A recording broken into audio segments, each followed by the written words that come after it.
Hello दोस्तों, infinity institute में आपका स्वागत है। आज हम लोग विजन आईएएस प्रीलिम्स 2020 के क्वेश्चन 21 to 30 को देखेंगे। आप लोग मैक्सिमम मार्क्स ऑब्टेन कर सकते हो। 100 मार्क्स का क्वेश्चन रहता है आपका।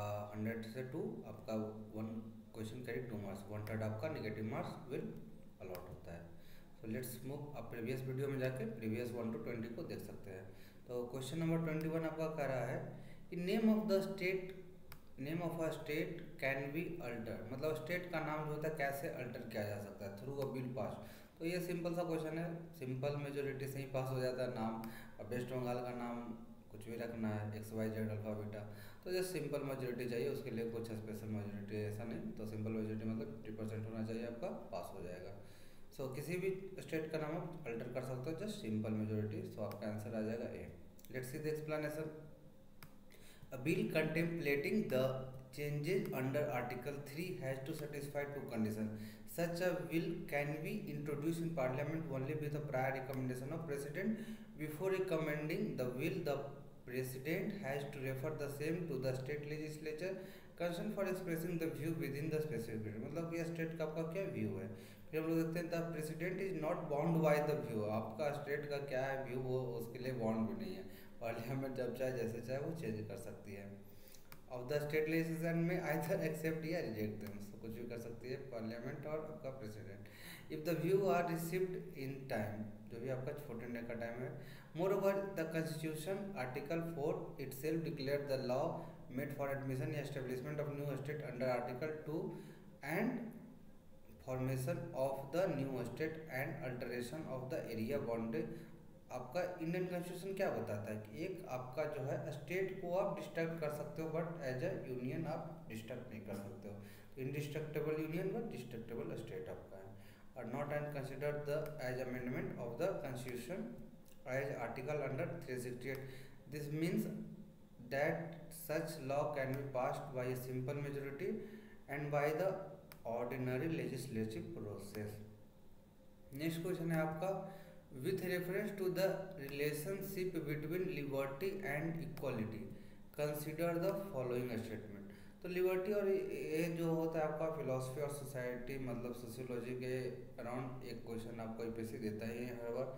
तो देखते हैं, विदाउट इक्वलिटी मतलब इक्वलिटी अगर नहीं रहेगा समाज में, कोई भी अगर एकदम से दबा कुचला है और कोई एकदम से आपका रिच है, तो वही इक्वलिटी क्या हो रहा है, क्या नहीं है वहाँ पे। तो इक्वलिटी मतलब सब लोग equal. Without equality liberty would produce the supremacy of the few over the many. तो सही बोला कि अगर इक्वलिटी नहीं है तो जो आपका रिच है वो आपका क्या हो जाएगा, सुप्रीमेसी हो जाएंगे over the few of over the many. मतलब वही आपका जो फ्यू है रिच जो 10% 90% के ऊपर सुप्रीमेसी के अनुसार रूल करेगा सिंपल लैंग्वेज में। फिर इक्वलिटी विदाउट लिबर्टी, अगर आप इक्वलिटी दे रहे हो और लिबर्टी ही नहीं दे रहे हो, आज़ादी ही नहीं दे रहे हो, would inhibit the individual initiative. तो अगर आप लिबर्टी नहीं दोगे मतलब आज़ादी नहीं दोगे किसी को काम करने का, तो इक्वलिटी का क्या मतलब है। वो तो एक इंडिविजुअल जो भी सोचेगा उसको आप करने का एक अपॉर्चुनिटी नहीं दे रहे हो। सो ये भी आपका कंसिडर किया जाएगा कि यह सही है कि इक्वलिटी विदाउट लिबर्टी जो होता है इनहिबिट इंडिविजुअल इनिशिएटिव। तो इस हिसाब से हम लोग का सी आ जाएगा। तो we have to analysis at time and we get the rewarded by marks। तो democratic polity as stipulated I remember this तो political democracy cannot। तो आप लोग खुद से ही अपना जो है स्टेटमेंट को एक तरीके से एनालिसिस करें। Liberty can not be divorced from equality, equality can not divorced from liberty. So same thing nor can liberty and equality be divorced from fraternity. अब यहाँ पे है with reference to a state reorganization commission SRC consider the following statement।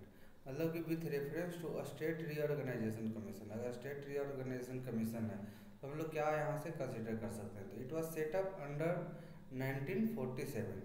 तो क्या ये 1947 में हुआ था, तो आज़ादी मिलेगा और उसी समय थोड़ी सेटअप होगा। तो ऐसे ही एब्सर्ट स्टेटमेंट को आप क्या कर सकते हो, एलिमिनेट कर सकते हो। तो जैसे ही 1 को एलिमिनेट करते हो तो आपका जो होगा ए कैंसल, बी कैंसल, डी भी कैंसल। तो यहाँ से आप देख सकते हो इजी वे में आपका आंसर जो आ जाएगा सी आ जाएगा। So we have to just open our mind and we have to get the reward by the marks. It was set up 1947 तो नहीं होगा क्योंकि तुरंत थोड़ी होगा। It was set up under the chairmanship of Fazal Ali, सही है। It rejected the theory of one language one state, सही है। मोर एक्सप्लेनेशन देते हैं। The creation of Andhra state in October 1953 intensify the demand of the other reason of the creation of state. वही आपका 1953 में demand बढ़ा तो फिर आपका 1944 में आपका सब लोग इनैक्ट करने के लिए आ गया है। फिर है Fazal Ali, 3 member of the state reorganisation commission under the chairmanship of Fazal Ali reexamine the whole question in other 2 state. 2 member came Panikkar and H N. Kunzru. अब यह statement 1 is not correct and statement 2 is correct. तो यहाँ पे देखते हैं कि इफ सबमिटेड जो होता है रिपोर्ट जो होता है 1955 में and broadly accepted language as the basis of reorganisation but it rejected कि वन लैंग्वेज वन स्टेट। मतलब कि चलो लैंग्वेज को एक्सेप्ट किया जाएगा बट ऐसा नहीं कि हर एक जो मराठी है तो वही उसका, गुजराती है तो उसका दे दो, आंध्रा का तेलुगु, मतलब ऐसा नहीं होना चाहिए कि हर एक, वैसे तो कितने भाषाएं बोली जा सकती है, इसलिए उसको रिजेक्ट किया गया कि चलो कंसिडर करेंगे but one language one state it's could not be possible. अब देखते हैं प्रिजर्वेशन ऑफ स्ट्रेंथिंग। तो यहाँ पे बोला गया identify major factor can be taken in the account in any scheme of reorganisation. पहला है कि प्रिजर्वेशन ऑफ, कोई भी चाहेगा कि आपका यूनिटी या स्ट्रेंथेंड हो तो वही है unity and security of the country, linguistic and cultural homogeneity रहे, financial economical administrative, planning and promotion of the welfare people in each state as well as nation as a whole. फिर the commission suggested the evolution of four-fold classification of a state under the organization constitution and created 16 state and 3 centrally आपका administrative territory. Let's move to the next question. Consider about the following statement with respect to writ jurisdiction. तो जो writ jurisdiction के बारे में है वो क्या क्या है? तो Parliament may by law empower any other court apart from Supreme Court to exercise writ jurisdiction for enforcement of fundamental right. तो देखिए पार्लियामेंट के पास ही तो लोगों ने किसको रिप्रेजेंट किया है, एमपी को, मेंबर ऑफ पार्लियामेंट को। तो जब भी पार्लियामेंट जो भी चाहेगा उस हिसाब से अपने आप को लॉ बना सकते हैं और अमेंड कर सकते हैं। तो सिंपल सा पार्लियामेंट जो मर्जी है उस हिसाब से भले ही चेक एंड बैलेंस है सुप्रीम कोर्ट का, बट कर तो सकता है ना, उसके बाद देखा जाएगा सुप्रीम कोर्ट क्या करता है। इसलिए ऑलवेज ऐसा रहेगा स्टेटमेंट तो लगभग करेक्ट ही रहता है। पार्लियामेंट में बाई लॉ, ऐसे भी मैं लिखा तो मैं पॉसिबिलिटी तो आराम से हो जाता है। मैं by law power any other court apart from supreme court to exercise writ jurisdiction for enforcement of fundamental right. अब यहाँ पे writ jurisdiction of high court is broader than the supreme court. से सही बात है कि आपका हाई कोर्ट का ज़्यादा होता है। हाई कोर्ट में refuse to exercise its jurisdiction, हाँ रिफ्यूज कर सकता है, ये इजी है आपका। तो यहाँ से 1 2 3 करेक्ट, तो आपका डी आ गया। तो यहाँ पे देखते हैं कि यहाँ पे आपका क्या क्या एक्सप्लेनेशन है।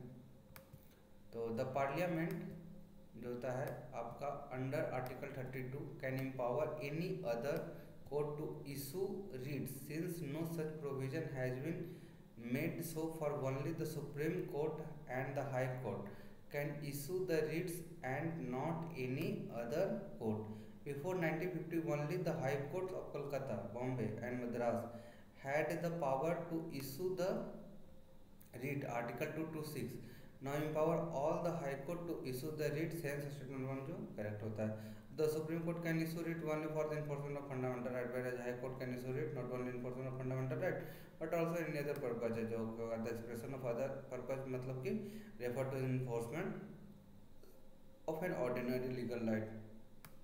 तो ये बताया कि आपका सुप्रीम कोर्ट से ज़्यादा आपका हाई कोर्ट के पास पावर रहता है, सुप्रीम कोर्ट के पास नैरोवर है। तो एनी अदर पर्पज के कारण आपका यहाँ पे हाई कोर्ट का ज़्यादा हो गया writ jurisdiction under article 32। Next है remedy under article 32 is in itself fundamental right and hence the supreme court में refuse to exercise writ jurisdiction. On the other hand remedy under 226 is a discretionary and hence a right high court में refuse its exercise writ jurisdiction. अगले question पे move करते हैं। तो यहाँ पे आपको बताया गया है कि डायरेक्टिव प्रिंसिपल दिया गया है और आपका बताया गया है कौन सा आपका आइडियोलॉजी को बेस्ट करता है। तो to promote cottage industry and an individual in cooperation basis rural India. तो ये गांधीयन प्रिंसिपल सिंपल सा है, कॉटेज इंडस्ट्री को तो वही आपका जो है प्रमोट करते रहते थे, चरखा चलाओ, कॉटन बनाओ, सूती से आपका वस्त्र बनाते रहते थे। सिंपल था, तो promote cottage individual industrial on an individual या cooperation basis in rural area, Gandhian को बिलोंग करता है। अब to prohibit the consumption of intoxication drinks, तो लिबरलाइजेशन को नहीं करता, तो ये आपका इनकरेक्ट हो गया। To secure all citizen as a uniform civil code, ये सोशलिज्म को बिलोंग नहीं करता, तो ये आपका इनकरेक्ट हो गया। तो इस सबसे हम लोग का आंसर क्या आ जाएगा, ए आ जाएगा। We have to mark it A as a correct answer. Let's see the explanation. The constitution does not contain any classification directive principle. अब जो होता है कि आपका जो गांधीयन में गांधीयन लिबरल आपका इंटेलेक्चुअल, तो गांधीयन प्रिंसिपल का देख लेते हैं। To promote cottage industrial cooperation in rural article 43, to prohibit the consumption simple सा ड्रिंक, तो ये आपका गांधीयन फिलॉसफी। आगे देखते हैं, तो सबको हम लोग को माइंड में रखना है, आपका आंसर आ जाते हैं। अब है आपका लिबरल का, टू सिक्योर और citizen civil code throughout the country, आपका आर्टिकल 44। तो यहाँ से आप देख सकते हो कि टू सिक्योर में क्या था यहाँ पे सोशलिज्म, तो लिबरलाइजेशन वहाँ पे होना चाहिए था, लिबरलिज्म, इसलिए आपका इनकरेक्ट हो जाता है। So we have to just see the all socialism का क्या है, to promote the welfare of the, welfare symbol सा है, सोशलिस्ट ऐसे भी आपका सोसाइटी का वेलफेयर के लिए ही बात करते रहेंगे। Society should be move ahead. Next question की ओर देखते हैं। Consider the following statement with respect to general council. General council are constitutional body created to promote cooperation among states. ऐसा नहीं है, गलत हो गया। The prime minister is the chairman of all general council. all जहाँ पे आता है ऐसे भी गलत ही होता है, सही प्राइम मिनिस्टर नहीं है। Its decision are binding on the state government, binding नहीं है भैया, नॉन बाइंडिंग। देखते हैं explanation.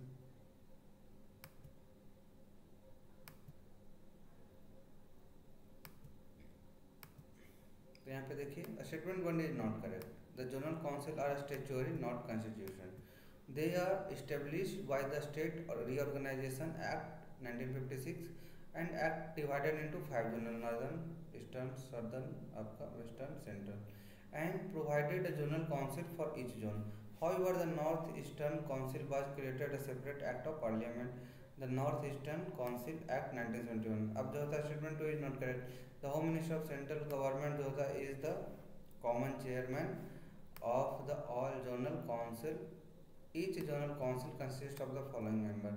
Home minister is central government, chief minister जो होता है all state in the zone, 2 other minister from each state in the zone, administrator of each union territory in the zone if any, beside the following person can be associated. अब होता है कि general council are advisory, फिर आपका हो गया कि chief secretary of the government each state in the zone as a, अभी chief secretary act as a vice chairman of the council by rotation, मतलब वही आपका रोटेट करते रहेंगे। ऐसे देख सकते हो, chief secretary of government of each state in the zone planning commission आपका हो गया पर्सन नॉमिनेटेड। अब है कि वाइस चेयरमैन जो होता है of the council of rotation holding a period of 1 year at a time. तो ईच चीफ मिनिस्टर जो होता है वो आपका क्या किसका काम करता है, वाइस चेयरमैन का। अब स्टेटमेंट 3 क्यों इनकरेक्ट है, they are only deliberatory and advisory, binding नहीं है भैया, सिंपल सा जनरल काउंसिल में क्या बाइंडिंग करना। Let's move to the next question. अब यहाँ पे है आपका team India being of the NITI Aayog comprises of, तो सिंपल सा आपका स्टेटमेंट जो है आपको पता होगा तो मार सकते हो, नहीं पता होगा तो आप एलिमिनेट करके यूज कर सकते हैं, तो स्किप भी कर सकते हो। तो ये जो होता है आपका बताता है कि representative from every state and central administrative. तो टीम इंडिया बीइंग ऑफ नीति आयोग कंप्राइजेज किसको करेगा, representative of every state and central ministry को करता है, तो बी आ गया आपका। यहाँ से देख सकते हैं नीति आयोग जो होता है आपका number of specialise being include research being develop in house sectoral expertise as a dedicated think tank of top notch domain experts specialist and scholar. अब यहाँ पे है कंसल्टेंसी विंग, तो it provide a market place of vetted panel of expertise and funding for the central state government. अब team India being आप देख सकते हो कि representative of state ministry of serve as a permanent platform for national collaboration of each representative ensures that every state ministry has continuous voice। NITI Aayog establish a direct communication channel between state ministry and NITI Aayog. अब वही आगे हम लोग देखते हैं। अब है यहाँ पे प्रोविजन दिया गया है बोरोड, कहाँ से आपका बोरो किया गया है, तो यहाँ से देखते हैं पावर ऑफ जुडिशियरी रिव्यू आपका अमेरिकन कॉन्स्टिट्यूशन, तो बिल्कुल सही है। डायरेक्टिव प्रिंसिपल कैनेडियन, इनकरेक्ट हो गया। फिर है आपका the idea of power of residuary British, गलत है, तो आपका ये सही हो गया। तो है आपका यहाँ पे provision of adopted of the constitution in different country, first past post British, मतलब कि जो पहले आपका 51% ले आएगा वो आपका जीत जाएगा, first past the poll system, post system. Parliament for of government British ने लिया, idea of rule of law government आपका ब्रिटिश ने लिया है। इंडियन इंस्टीट्यूशन ऑफ स्पीकर जो होगा रोल ब्रिटिश से लिया है। Law making procedure British, ID से हमने लिया, डीपीएस में सिंपल सा था। फिर आपका फ्रेंच कॉन्स्टिट्यूशन से principle of liberty equality fraternity. United constitution state से हमने लिया, charter fundamental right, power of judiciary review, independence of judiciary. फिर कैनेडियन कॉन्स्टिट्यूशन से लिया idea of residuary power, quasi federal, मतलब कि ना सेंट्रल का रहे और ना फेडरल का, मतलब बीच का क्वासी फेडरल, तो हम लोग बोल सकते हैं कि चलो ना सेंट्रल ना आपका एक तरीके से स्टेट को स्ट्रॉन्ग करना है, दोनों को मिलकर क्वासी फेडरल स्टेट बनाना है, तो इस हिसाब से हम लोग कहा जाता है। तो हम लोग देखते हैं नेक्स्ट क्वेश्चन क्यों। Which of the following are not constitutional body, इनमें से कौन सा कॉन्स्टिट्यूशनल बॉडी नहीं है। देखते हैं national commission of backward classes, तो कॉन्स्टिट्यूशन दर्जा मिल चुका है, तो ये constitution. State public service commission constitution body है। अब civil vigilance commission and national human right commission constitution नहीं है, तो आपका सी आ जाएगा। अब यहाँ से देखते हैं 102 अमेंडमेंट, आपका 102 अमेंडमेंट जो होता है act 2018 conferred the constitution status of the National Commission for the Backward Classes, Article 338B of the Indian Constitution, under the Ministry of Social Justice and Empowerment. A State Public Service Commission is also constitution body parallel to the Union Public Service Commission, UPSC, Central, this वगैरह। Thus the आपका जो रहता है यहाँ पे CBC is the main agency of the corruption, जिसके लिए आपका लीड रोल करता है। CBC is neither a constitution nor a statutory body. It in 2008 parliamentary enacted as a law conferring a status of CBC. The National Human Rights Commission is a statutory, not a constitutional body. It was established in 1993 under a legislation enacted by Parliament. The Protection of the Human Rights Act आपका 93 was amended in 2006, ये आपका हुआ था। Next question है under the constitution of India to protect monument places, ये आपको बता रहा है कि यहाँ पे एंड ऑब्जेक्ट ऑफ आर्टिस्टिक या historic interest which are the declare to be in national importance, आपका किसने बताया, directive principle of state policy. तो मतलब अंडर कॉन्स्टिट्यूशन ऑफ इंडिया बताया गया भैया डीपीएसपी में कि आप प्रोटेक्ट करो मॉन्यूमेंट को, प्लेसेस को एंड ऑब्जेक्ट को, आर्टिस्टिक मतलब किसी का एक बचा के रखोगे तो अपनी धरोहर है ना, तो वो धरोहर डीपीएसपी में मेंशन है कि आपको बचा के रखना है। आर्टिस्टिक या historic interest which are declare to be national importance, तो उसको तोड़फोड़ नहीं करना है आपका। तो ये article 49 direct the state to protect monument plan and places and object of the artistic and historic interest which are declare to be national importance. It is directive principle of state policy included the category that represent the ideology and liberalism, तो ये आपको बताता है। This is all for today's session. Thank you दोस्तों. These are the references for our video. Thank you so much.